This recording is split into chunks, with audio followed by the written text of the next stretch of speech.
Assalamu alaikum wa rahmatullahi wa barakatuh. Mo tún kí yín káàbọ̀ sórí ètò yín ètò wa Lahdatun Yasira ma'a Walidina.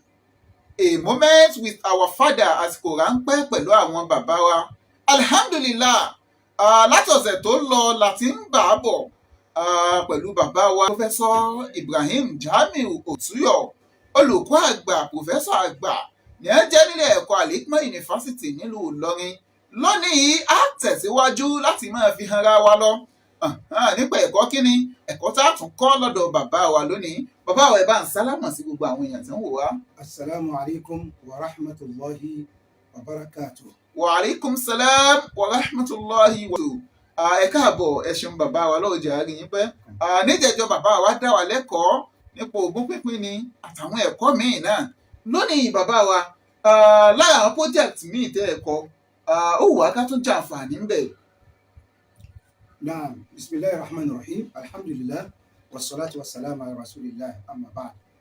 Ọpẹ́ ní fọ́lọ́run bá. Alhamdulillah. Àtọ̀rọ̀ kẹ́ẹ̀kẹ́ fẹ́ràn Muhammad Sallallahu alaihi wasallam. Gẹ́gẹ́ bá ti mọ̀ ní ọ̀sẹ̀ tó kọjá lọ, a sọ̀rọ̀ nípa báṣì tí mo fi gba license àti báṣì sọ̀rọ̀ nípa báṣì tí mo fi gba 1990 mo bẹ̀rẹ̀ PhD mi. 1990. mo bẹ̀rẹ̀ ní ìyẹn al-Mahad al-Ali lil-Qada ní Jamiat al-Imam Muhammad bin Saud al-Islamiyya ní Riyadh. 1990 mo sàjálà fún PhD nígbà mi. So alhamdulillah, nígbà tí mo pọ̀ proposal yẹn mo rí pé ètí mò ń bá bọ̀ ní master ó yẹ kí n parí ẹ̀ ní PhD. Torí pé al-ihtiyat ó náà ní oògùn àbá táwọn ní precaution oògùn àbámọ̀ tó yàn sí ní gbogbo fíkì ká tọ̀hárà ó wà ní adat ó wà ní báàbò muamalat gbogbo náà ló wà ó fọ́n káàkiri ni wọ́n ní bá the best ni pé kí n try ọ̀yìn tí mo sọ ní ṣe master náà nípa ti faraidu nìkan ni gbogbo àbámọ̀ ní ti faraidu nìkan ni létí ogún pínpín wọ́n ní bá ó yẹ kí gbogbo àti fíkì pátá látòkè délẹ̀ ó yẹ kí n lè kọ́ nípa ẹ̀ ẹnìkan kò sì kọ́rú ẹ̀gbà tí mo fẹ́ ṣe kí ni ẹ̀ tó bọ́ sáyẹn jáde. Mo rántí nígbà náà ẹ̀ tó jẹ́ mùdúrù Mahad al-Ali al-Qada Dr. Abdulkarim Lahib kọ́lọ̀ kọjọ kó lọ́rọ̀ ẹ̀mí wọn fún wa. Àmín. Ó ní pé ó ní mòdù tí tọ́pìkì tó gbé wáyé tọ́pìkì ńlá ni. Ìtòhun rò ní pé ẹni tí ó bá supervise ẹ̀ tó jẹ́ àfa ńlá. Tó jẹ́ àfa àgbà torí project àgbà ló gbé wá. Tọ́pìkì ńlá ni ọba ló dààmú náà tán ọba lọ bá Sheikh Abdullah Al-Ghudayyan rahimahullah ta'ala. Sheikh Abdullah Al-Ghudayyan nígbà tí wàá fún tán fún mi tọ́pìkì náà wà ní ó ní òun lọ wò ó ní kí n fún un ní ọ̀sẹ̀ kan ọ̀sẹ̀ méjì láti lè kó lọ wò jẹ́ o lè fi kọ́ péjì ǹjẹ́ òun tẹ̀lé supervise àbí òun lè supervise ìbánidà kò wú ó fún mi ní ọ̀sẹ̀ kan sọ́sẹ̀ méjì. Ètò ìjà mi lẹ́nu pé níjọ́ kejì ni tó jẹ́ mọ̀lẹ́ ọba kan kọlu mi ó ní kí n máa bọ̀ ó ní wà láàárọ̀ yìí ó ní Sheikh Abdullah Ghudayyan ló wá bá wọn tó sọ pé òun fara mọ́ mọ̀dú yìí mọ̀dú tó dáa ni òun sì ṣe supervise lórí ẹ̀ sọ àlàyé kìíní ẹ̀ nìyẹn mọ̀dú yìí ó lágbára ó sì omi ní mọ̀dú báwọn tó jámẹ́ tó jẹ́ comprehensive gbogbo fíkú Islamic jọ lẹ́yìn ìgbà tí mo kọ mísèkì wa ń kọ tí wọn náà wọ́n tẹ̀lé àwọn nǹkan tí mo kọ́lẹ̀ náà ni. Náà tíra yìí òun náà ni mọ̀dú yìí náà ni ọ̀rọ̀ àìsíyàtì mùjáládì mẹ́ta ni fọ́lù mẹ́ta ni. Fọ́lù mẹ́ta bẹ́ẹ̀. So nígbà tí mo jáde alhamdulilayi tí mo ṣe mọ̀nàkọ́ṣà mo gba àwòrán wọ́n tún wá ilẹ̀ wọ́n ṣe tó síyà ìpè kí wọ́n Jamiat al-Imam kó tó tẹ̀ kó tó wá fẹ́ àwọn ilẹ̀ lábáwá kan gbé káàkiri. So alhamdulilayi nígbà tí mo ọdún mẹ́rin àti díẹ̀ mo fi kọ́ bá sùn. Abájọ ni pé nǹkan ńlá lélẹ̀ gbọ́dọ̀ kẹ́. lọ́dọ̀ àwọn tí wọ́n fẹ́ kà àwọn méjì tí wọ́n gbé fún ẹ̀yẹ̀wò lásán ọdún kan ni dáná farabalẹ̀ ọ̀tá alhamdulilayi nígbà tí mo sọ mọ̀ kọ́ṣà wọ́n fún mi ní mọ́tàbà sharafil ula. ìdániládì mẹ́ta ni ìwé náà ló ti kí a bá wọ gọ́gù ní kọ́ al-ihtiyat fil fiqh al-islami ló ti rí. Imam láti tẹ́ nígbà tá tẹ jáde wọ́n sọ pé ìtọ̀ pé Dr. Otuyo ìgbà yẹn Dr. ẹ̀já fìtí àná àwọn èèyàn tẹ́ ń wò wá ẹ ti rí mùjáládù mẹ́ta Allahu akbar bàbá wa Now, so nígbà tí wọ́n ṣàlàyé fún wọn ní pẹ̀tọ̀ àwọn ò ra báṣu yìí lọ́dọ̀ mi Allah àwọn ò akbar. rà tá a bá rà èmi ni pé gbogbo òkúkú tó wà fún mi Yóò jẹ́ àwọn tàwọn. náà máa ní nígbà náà wọ́n máa ta káàkiri wọ́n gbé sí gbogbo everything. Allah akbar. Àti ẹ̀dúpẹ́ ògùn eré iná Nàìjíríà ló ti wá. The first tira tí jáde mọ́ kọ̀ọ̀kan tẹ̀ tó jọ di Áfíríkà ò pé Pé Áfíríkà ló ṣèwádìí ẹ̀. Allah akbar. àwọn agbèjáde tó wá tẹ̀ káàkiri. That's the first tira tí wọ́n kọ́ sí. Allah, wọn wá fẹ́ báyìí tiẹ̀ wọ́n ní ẹ̀já rà. ẹ̀já rà so wọ́n sì ti rà lọ́wọ́ mi sì ti fún wọn. So alhamdulilayi náà sáfà níbẹ̀ tí wọ́n fún mi náà ní sàtó pọ̀. Alhamdulilayi tíra yìí ó wúlò fún gbogbo àwọn èèyàn. Kódà mo ti lọ́pọ̀lọpọ̀ àwọn èèyàn tí wọ́n kọlù mi láti Saudi Arabia àti láti lè bòmí náà. Ìgbà tíra wa bá bẹ kà àwọn tí mo kí bá gbìyànjú Ọlọ́run bá ló ṣe Ọlọ́run bá ló ṣe. Kí wàá ló ń bẹ́nu tí àná àwọn èèyàn ó ti mọ̀. Ìjọ wà pé tíra náà ni pé ṣe rí ìyá àwọn kankan bẹ tẹ́ pé at least ìyẹn máa ń ṣe òyìnbó pé mo jẹ́ ṣáàkù òyìnbó pé ẹ kì í má pèlú wa ó wà níyì dáadáa gbogbo àtàwọn gbọ́ wọ́n ń pèlú ẹ̀tìyà kí ló máa ń fa ẹ̀tìyà mo ń gbèrú nísìn mo kí n lọ́wọ́ nísìn ẹ̀ pé àyílà lákàmẹ́rin péré rẹ̀ so mo wá ìgbà tí mo wá débi lákàkẹ́rin mo wá ń ṣe òyìnbó yìí mo ń ṣe ṣáàkù pé sí mẹ́ta mo kí ni àbí mẹ́ta mo kí ni àbí mẹ́rin. ó lè ṣe kó jẹ́ mẹ́ta ó lè kó jẹ́ mẹ́rin kí làwọn ṣe àwọn àfáà ni pé kí èèyàn ṣe ìyá tó dáa kó wá sí ẹni pé mẹ́ta lọ wá kíkan sí i kó wá jẹ́ mẹ́rin. tó kó wá jẹ́ mẹ́rin tẹ́lẹ̀ náà kó jẹ́ márùn-ún. tó bá ti wá ìtẹ́tọ́ kí yẹn á jẹ́ kọ́kàn ìbalẹ̀ pé irun mi pé mẹ́rin tó tọ̀ bá ṣe bẹ́ẹ̀ ó lè jẹ́ pé mẹ́ta náà ni ẹgbẹ́ irun mẹ́ta lọ kí. ẹ bá kí aṣì ní mẹ́ta. àwọn mẹ́ta lọ ní dáa pé wọ́n fi kan kún ọtí yẹ ìwéèrè ọtí yẹ lẹ́nu ọkàn wa balẹ̀ pé yes ó pé ǹjẹ́ èèyàn lè wá mọ̀ mọ́ pé mẹ́rin mo kí mo fẹ́ kí tèmi márùn. ò lè ṣe bẹ́ẹ̀ ìwà lè ṣe bẹ́ẹ̀ tó bá ti dájú nǹkan tó bá ti dájú tí ìtìyà ti máa ń ṣẹlẹ̀ ni pé nígbà tó bá ń ṣe ìwéèrè tó ń ṣe ṣáàkù tọkàn balẹ̀ ọ̀tọ̀ nǹkan tó fẹ́ bá balẹ̀ sí tó rí àdájú bẹ́ẹ̀ mẹ́rin ní kò ní ìdíkò fi kún. kò sí pé oògùn ọkọ̀ sì bí ó bá ṣe rí mi.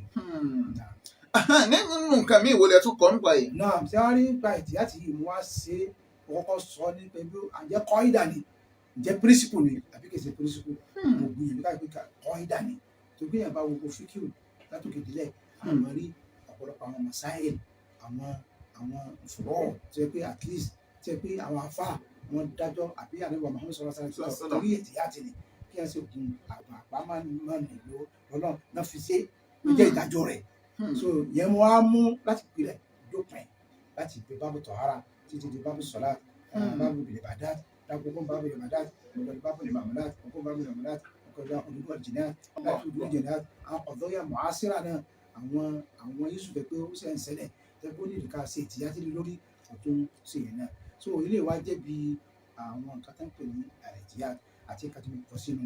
afẹ́mọ̀ tó wà náà gẹ́gẹ́ tó ibi tí àìsí pé mẹ́ta yà mọ̀ pé ẹ̀kọ́ ńlá ó wà ńbẹ̀ bàbá wa ẹ bá tù díẹ̀. ìyẹn kí n mú àwọn àpèjúwe lè mú wa bẹ́ẹ̀ ìyẹn kí n kọ́ mọ́ láti gbèrò ìmọ́tótó àwọn àfáà alámọ́sára mi jẹ́ pé ìtìyà tó náà fi dájọ́ tí ẹ bá ìyẹn ní aṣọ mẹ́ta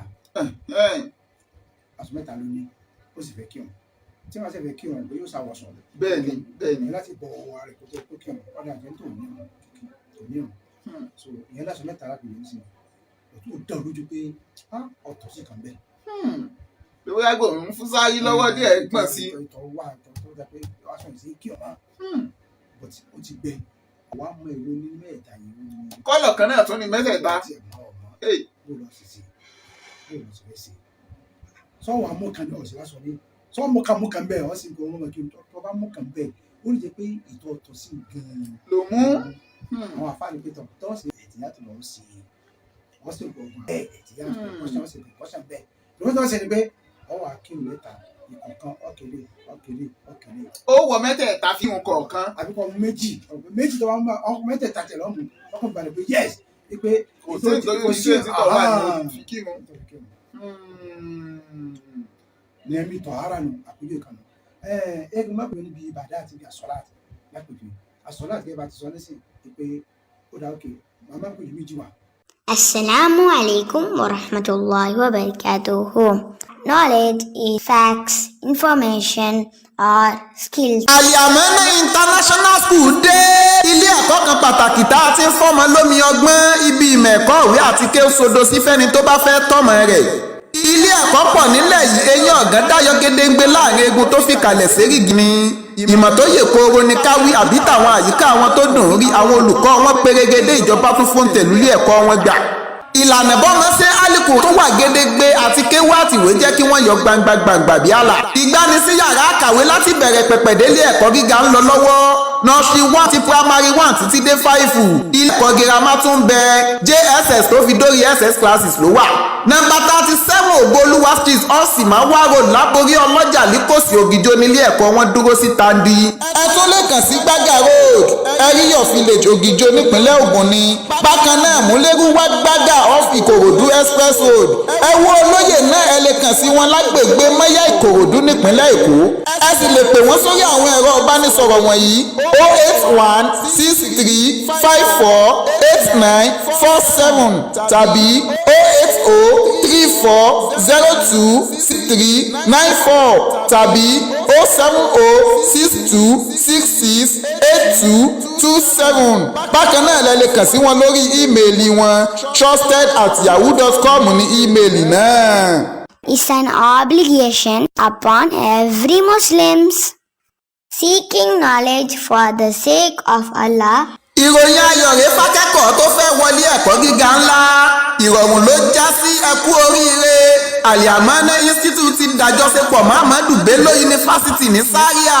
Ire wọlé dépò kí gbogbo akẹ́kọ̀ọ́ tó fẹ́ wọ yunifásitì ó máa yọ̀ lókù. Gẹ́lẹ́tẹ̀ ẹ bá ti parí dípúlọ́mà lọ́dọ̀ wọn lẹ ti láǹfààní láti wọ 200 level Ahmadu Bello University láìsí jáàmù mọ́. Àbí ìdánwò WAEC àbí NECO rárá. Ẹ wọlé ẹ̀kọ́ wọn lọ ṣe dípúlọ́mà lágbára Olúwa, ohun gbogbo di ṣíṣe. Agogo 8 àbọ̀ òwúrọ̀ sáago káàbọ̀ ọ̀sán lọ́jọ́ Monday dọ́jọ́ Jímọ̀ lẹ́ ó fi máa gba lecture wẹ́rẹ́wẹ́rẹ́. Ẹ ó gba sàtífíkẹ́ẹ̀tì pẹ́ pérégedé lẹ́ bá dẹni láǹfààní láti làbú ní Zaria. Fálàyé lẹ́kùnrẹ́rẹ́ tàbí ẹ fẹ́ gba fọ́ọ̀mù ẹ kàn sílé ẹ̀kọ́ wọn. Eléyìí tó wà láláwẹ̀ èrè àlọ́nà iléeṣẹ́ Mẹ́gàjí Ìwó nípínlẹ̀ Ọ̀ṣun. Tàbí kẹ́ ẹ kàn sí wọn ní nọ́mbà 37 Ògbólúwà street Ọ̀sìmáwá road Láborí Ọlọ́jà Líkòsí Lógìjó nípínlẹ̀ Ògùn. Ẹ sì lè pa àwọn ẹ̀rọ ìbánisọ̀rọ̀ yìí náà pẹ̀lú 08089620695 tàbí 07086853286 trusted@yahoo.com ní email. àpèjọ náà kọ èèyàn ń travel lọ káàkiri, ó ń travel ó wá fẹ́ kírun, kò wá mọ bó ní kíbla wà, kò dẹ̀ ní búsọ́là, kò ní búsọ́là tá a máa ń fún méjì tá a máa ń fún Bẹ́ẹ̀ tí máa ń wo Kàbá. Kàbá kò ní lọ́wọ́, ó sì fẹ́ torí kò ní lọ́rùn lára. Ìtàn àwọn afáàní sọ pé wọ́n ní yóò ṣe ìtìyà tí ń bẹ̀, àwọn kan sọ pé yóò ṣe ìtìyà tí ń bẹ̀ ni. Ìtìyà tí ó ṣe bẹ́ẹ̀ ni pé yóò kírun bẹ́ẹ̀. Àyínlá ló fẹ́ kí ní sìn, yóò dojú kọ báyìí, yóò kírun, yóò dojú kọ báyìí, yóò kírun, yóò dúró kẹ́yìn, yóò kírun, yóò dúró báyìí, yóò kírun. Sọ́pà kọ̀ọ̀kan ni ó mọ̀ kí mẹ́rin àbí ọ̀kan Mẹ́rin. Allahu Akbar. Yóò kí mẹ́rin báyìí, yóò kí mẹ́rin báyìí, yóò kí mẹ́rin báyìí. Ọ̀nà tó bá kírun ọkàn balẹ̀ pé yes. Ọ̀sá ti kí kíbla ní gbogbo ẹ̀. Kíbla ṣáàtò ìṣòro tó sọ̀rọ̀ májẹ̀mọ́ni. So ẹ kí n má pèjú yín náà wá, òun náà ní bí tí ẹ máa ń kírun kẹ́ bá ti sọ tẹ́lẹ̀tẹ́lẹ̀ ẹbí àyílà ní àbálá ìrákà mẹ́rin ni ọwá dé ọ̀wá mọ̀ pé mẹ́ta ni mẹ́rin kí lọ sí alukọ̀ sí èdè tó bá kéré jù tó náà pé mẹ́ta. Kò ní mẹ́ta ló kí kò wá kí kan sí ọkàn balẹ̀ ètìyá tìǹù. So àpèjú wa pọ̀ rẹpẹtẹ bẹ́ẹ̀ nínú àsọ̀lá bẹ́ẹ̀ náà dábàá wọnú síyàmù náà àwọn tó ń zàkà. Nínú síyàmù ńkọ́? Nínú síyàmù lápèjú nísìnyí wọ́n ní téèyàn bá lápèjú yìí ìtàn sọ síyàmù kéèyàn kú ìjọ on the 29 lóṣù Ṣàbáàn máa ń parí tó bá yá lóde Ramadan. So èèyàn ṣe ṣáàkù pé jẹ́ òní ni fúnni àbúrò lè ṣe fún Ramadan òní ní sìn. Àwọn kan sọ pé èèyàn gbàwẹ̀ torí pé kí ni ọjọ́ Ramadan. So inú àwọn àti àpèjúwe ti síyàmù. Tí zaka ń kọ́? Ti zakati náà wọ́n sọ náà pé tí a bá ń ṣe ṣáàkù lórí zakati náà lápèjúwe sí ọ̀hún rò pé ǹjẹ́ mo ti yọ zaka àbí yọ zaka síbẹ̀ nípa ọ̀yọ́ zaka kọ́ ọ̀yọ́ zaka nǹkan kan balẹ̀. Hajj náà wọ́n sọ náà àpèjúwe hajj náà pọ̀ tàwáfù ní sìn hajj ni tàwáfù méje ni ọwọ́ ṣe tàwáfù ṣé mẹ́rin mo ti ṣe dà bẹ́ẹ̀ ta ni ọmọ mélòó ti ṣe àwọn oníkọ ṣe ìtìyà tó ń bẹ ìtìyà tó ń bẹ kò sọ pé mẹ́ta nẹ kọmú tó lẹ́sìn bẹ́ẹ̀ tó kéré jù bẹ́ẹ̀ kọjú mẹ́ta kọ wá sí wá tuntun ṣe tó wá ké mẹ́rin sí tó wá di méje. ọkẹ́ sàfilé balẹ̀ pé méje ni lápèjẹ ní sìn ìdájú jókòó ní sìn ẹ̀mí bá jókòó kò méje ní ọdún jámọ́lá tẹ̀lé akọ́bà kò méje ni ọwọ́ ajú oko wọ́n tó àwọn ọ̀dọ́ sí mẹ́fà ló jù lẹ̀ méje àwọn afáàní pé kò sí mẹ́fà ni kò wá tó mú kankan fi. ó fi pé méje lọ́kàn rẹ̀ kọ́kàn lè balẹ̀. ìjápẹ̀ ní ẹ̀tì àbámọ̀ pé jẹ́ sáà ọ̀kan balẹ̀ pé tọ̀ kò sí pé nǹkan mo sẹ̀ sí pé tí ò di pé ó dínkù àbí tẹ́ pípọ̀ náà ní gbà ń bẹ̀ kò sí ẹ̀ ń bẹ̀. so ọ̀pọ̀lọpọ̀ àwọn àpèjú wa pọ̀ yẹn mo wá kọ sínú tíra yìí. ẹ tún lè fún wa ní àǹfààní míì láti inú ẹ̀. náà tí a rí nǹkan tí wọ́n fẹ́ sọ bẹ́ẹ̀ ni pé nínú tíra tí mo ṣe yìí ó ní pé àwọn ọ̀dọ́yà àwọn iṣu kan bẹ́ẹ̀ pé ó ń ṣẹlẹ̀ nísìn tí ó ṣẹlẹ̀ asopamọ́ tẹ́ pé ẹ̀tìyà ti láti ṣe lórí ẹ̀tìyà tẹ̀lé ìwé ẹ̀yẹ kí n má péjú wa gẹ́gẹ́ bí Bunukul Halib wọ́n pe kẹ́nìkan ní Bunukul Halib Bunukul Halib ni pé àwọn wàrà ọyàn tó bẹ̀rẹ̀ wọ́n ti débi pé nísìnyí wọ́n lè kíkù ẹ̀ àwọn doctors wọ́n lè kíkù ẹ̀ ní fíríjì ní bíkẹ́ kan wọ́n kẹsà ìkànnì pé at least wọ́n lè ṣe lò fún ẹlòmíì wọ́n lè ṣe lò fún ẹlòmíì lápèjẹ nísìnyí tí wọ́n bá kíkù ọyàn ẹnìkan nísìnyí wọ́n lè kíkù ẹ̀ sí fíríjì wọ́n á lè fún ìyá kan bẹ́tẹ́ pé àti ọyàn sí lára ẹ̀ ó sì ní di ọmọ ẹ̀ nídìí ọyàn so wọ́n lè fún ìyẹn wọ́n lè fún ní ọmọ yẹn lè fún ní ọyàn obìnrin tó ti kí tí wọ́n ti fúnlẹ̀ tẹ́lẹ̀tẹ́lẹ̀ ó lè mú bẹ́ẹ̀.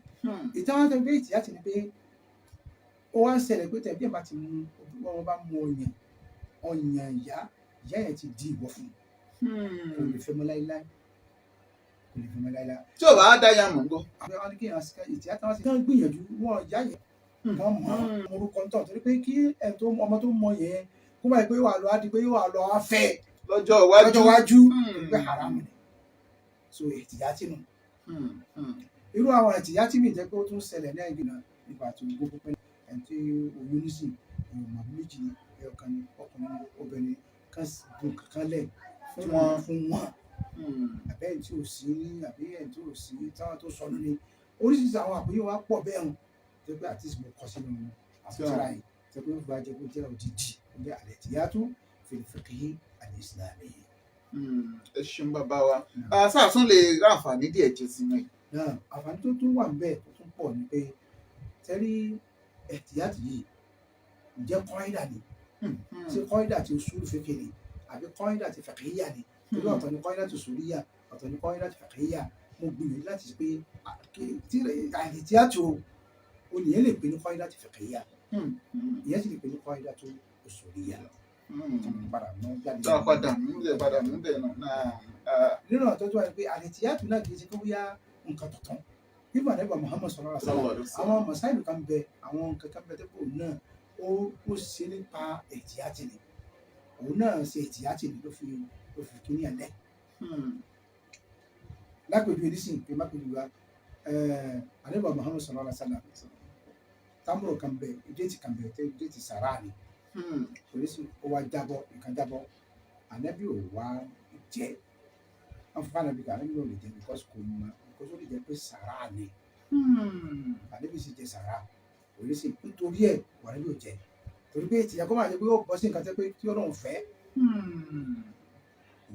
ẹ ṣeun bàbá wa ẹ ṣe náà jazakumullahu khairan àdúgbò pọ̀ lọ́wọ́ bàbá wa Ọlọ́run bá wa san yín lẹ́san rẹ̀ àjàǹfààní jẹjọ tó jẹ́ lónìí yìí ẹ ṣe bàbá wa Ọlọ́run ò ní jẹ́ kẹ́mi ó jábọ́ báyìí àpadà sábúrò kéré ó tóbi Ọlọ́run ò ní jó dé báyìí.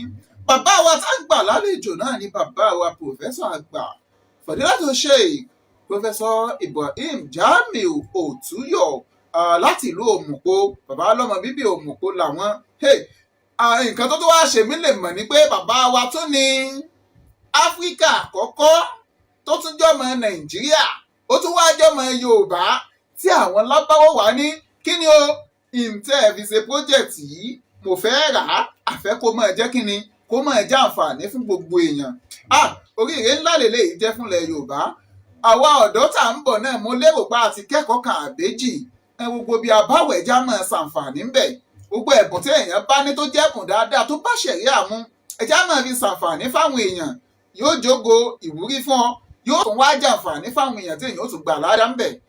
ẹ ṣeun bàbá wa Abdulmajid Abdulfatai Akínọlá ló kọ tèmi ń jẹ́ àwọn kan máa pè mí lákèwì ìdùnnú títí ìgbà míì tá a máa pàdé masala.